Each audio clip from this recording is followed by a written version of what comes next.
Lectura del libro del Éxodo. En aquellos días, un hombre de la tribu de Leví se casó con una mujer de la misma tribu. Ella concibió y dio a luz un niño. Viendo que era hermoso, lo tuvo escondido 3 meses. Pero, no pudiendo tenerlo escondido por más tiempo, tomó una cesta de mimbre, la embadurnó de barro y pez, colocó en ella a la criatura y la depositó entre los juncos junto a la orilla del Nilo. Una hermana del niño observaba a distancia para ver en qué paraba todo aquello. La hija del faraón bajó a bañarse en el Nilo, mientras sus criadas la seguían por la orilla del río.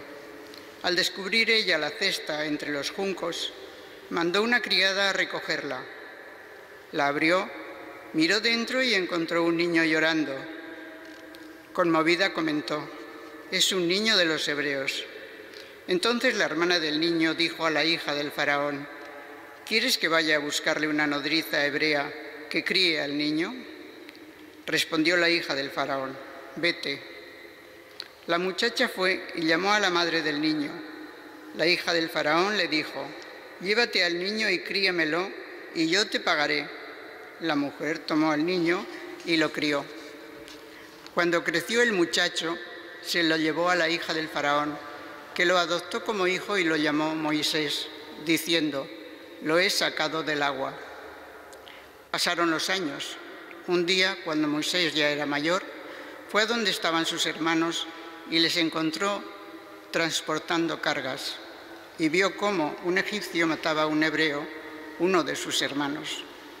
Miró a un lado y a otro, y viendo que no había nadie, mató al egipcio y lo enterró en la arena. Al día siguiente salió y encontró a 2 hebreos riñendo y dijo al culpable: «¿Por qué golpeas a tu compañero?». Él le contestó: «¿Quién te ha nombrado jefe y juez nuestro? ¿Es que pretendes matarme como mataste al egipcio?». Moisés se asustó y pensó: «Seguro que saben lo ocurrido». Cuando el faraón se enteró del hecho, buscó a Moisés para matarlo, pero Moisés huyó del faraón y se refugió en la tierra de Madián. Palabra de Dios. Te alabamos, Señor. Los humildes buscan al Señor y revivirá vuestro corazón. Los humildes buscad al Señor y revivirá vuestro corazón. Me estoy hundiendo en un cieno profundo y no puedo hacer pie. He entrado en la hondura del agua, me arrastra la corriente. Los humildes buscad al Señor y revivirá vuestro corazón. Mi oración se dirige a ti, Señor, el día de tu favor. Que me escuche tu gran bondad, que tu fidelidad me ayude. Los humildes buscad al Señor y revivirá vuestro corazón. Yo soy un pobre malherido, Dios mío, tu salvación me levante. Alabaré el nombre de Dios con cantos, proclamaré la grandeza con acción de gracias. Los humildes buscad al Señor, revivirá vuestro corazón. Miradlo, los humildes, y alegraos. Buscad al Señor y revivirá vuestro corazón. Que el Señor escucha a sus pobres y no desprecia a sus cautivos. Los humildes buscad al Señor y revivirá vuestro corazón. Aleluya, aleluya, aleluya. No endurezcáis hoy vuestro corazón, escuchad la voz del Señor. Aleluya, aleluya, aleluya.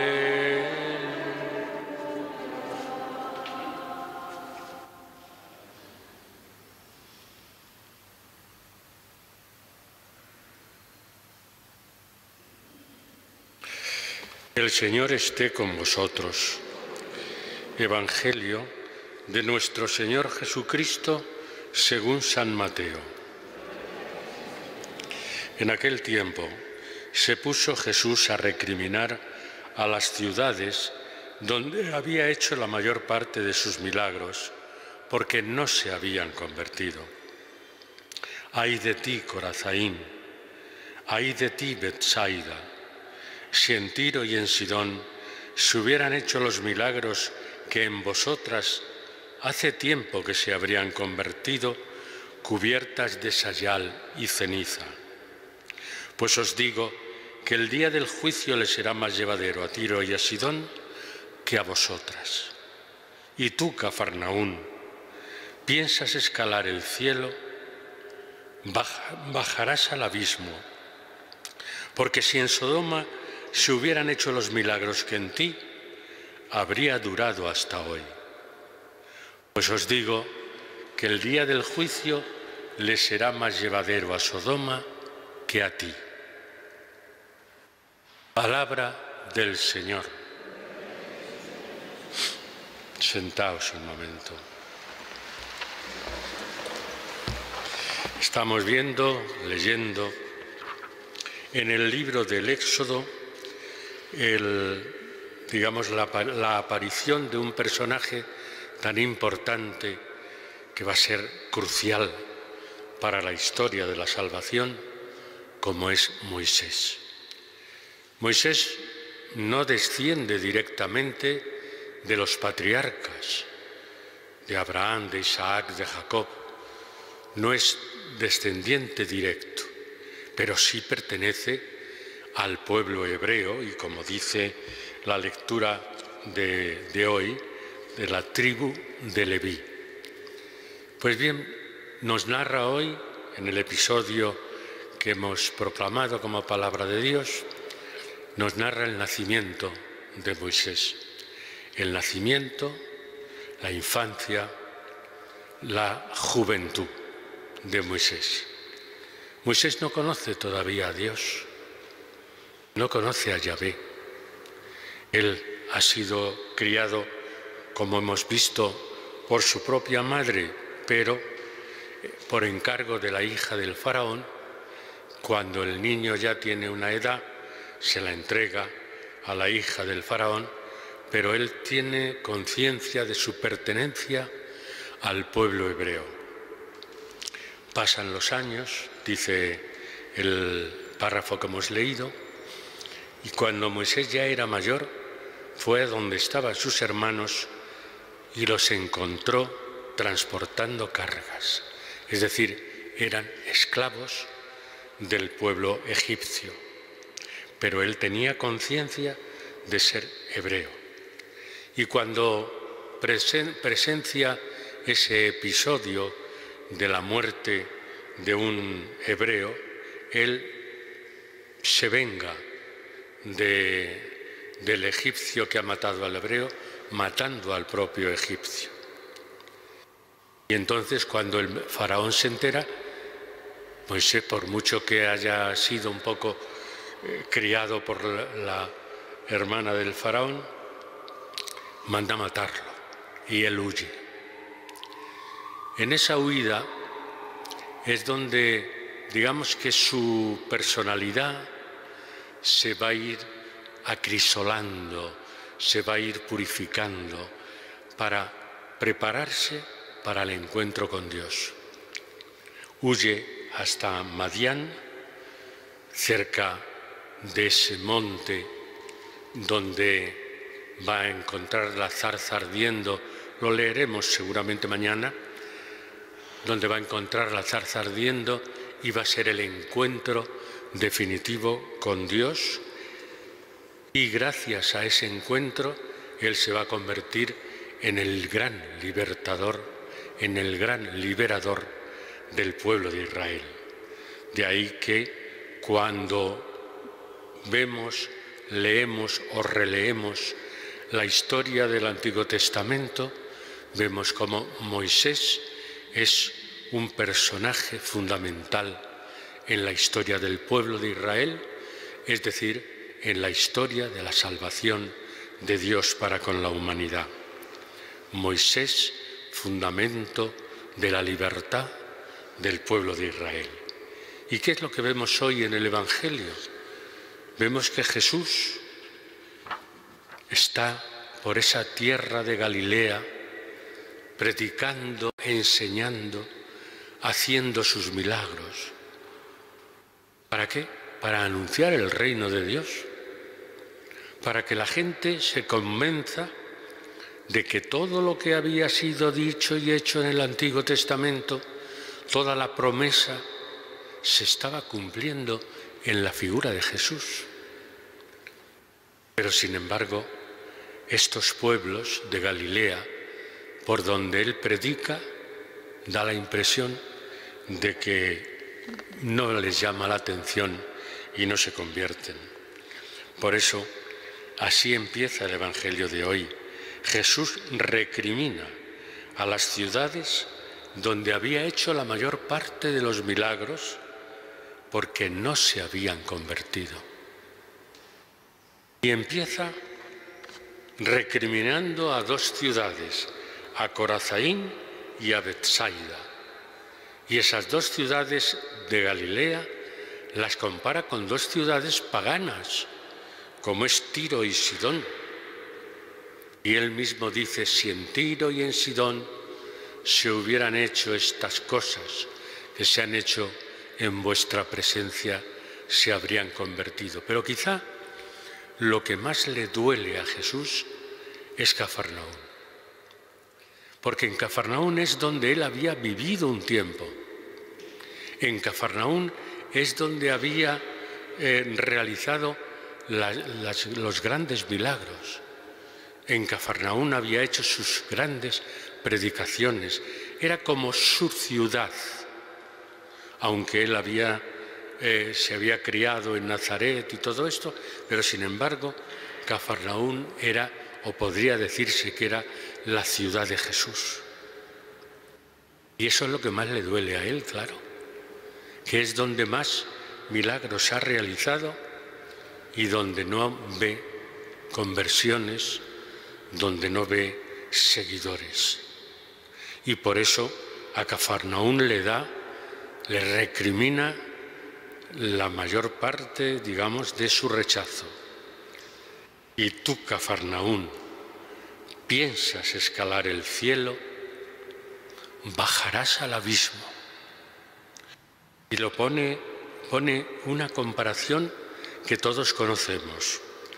Porque si en Sodoma, que como sabéis era la ciudad símbolo del pecado, Sodoma y Gomorra, si en Sodoma se hubieran hecho los milagros que en ti, habría durado hasta hoy.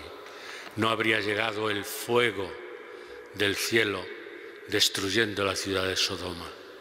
Si se hubieran hecho las cosas que se han hecho en ti, Cafarnaún, Sodoma todavía duraría.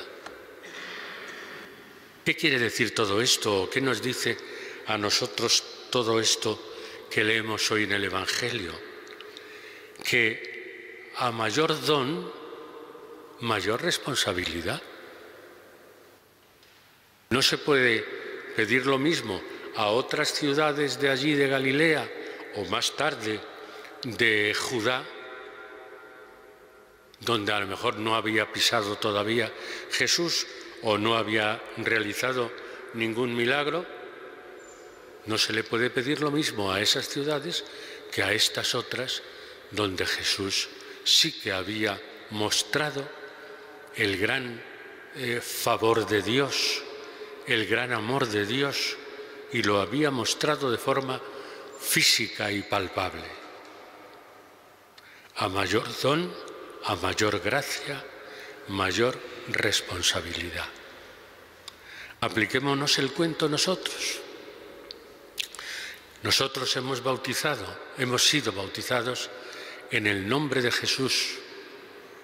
Nosotros hemos sido educados y hemos crecido en la fe cristiana.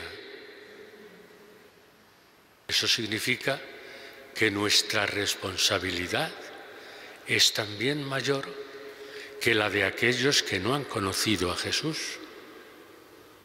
Es mayor que la de aquellos que ni siquiera han oído hablar del nombre de Jesús. Para eso estamos nosotros, para que ejerzamos esa responsabilidad, ese don que se nos ha dado, esa gracia que se nos ha impartido, para que seamos capaces de dar testimonio de Jesucristo en nuestro mundo y en nuestra sociedad. Es que el mundo ha dado la espalda a Cristo. Es que el mundo no quiere saber nada de Jesús.